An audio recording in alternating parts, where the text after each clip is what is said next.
35 verse 37.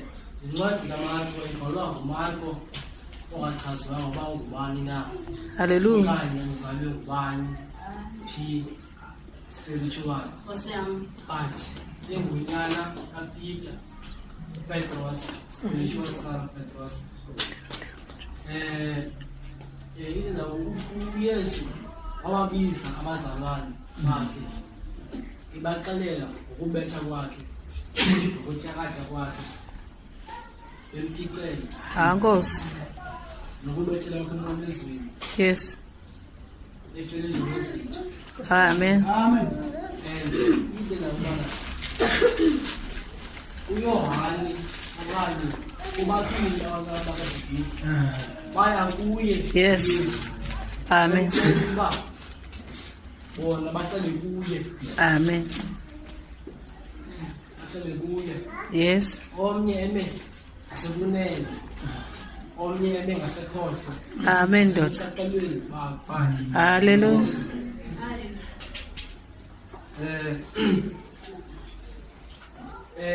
Apha kwincwadi kwincwadi Marko 10 verse 3 siqala kuvesi 36 ithi wathi ke yena ukuba uYesu uthanda ukuba nenze ntoni na. Ithi baphendula ke kuvesi 37 besithi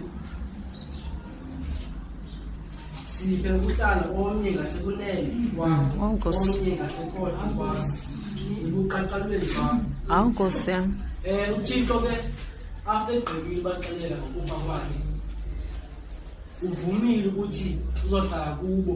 Nkosi. Nkosi yami. So yonke le nto iqhubeka kule sinalo is about ukucela. Yes, nana.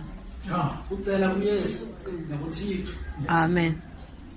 Zininzi into zocela ke, but ngithanda ngayo abazalwane bathanda bacele uba bezitshele enyameni. Nkosi. Yes.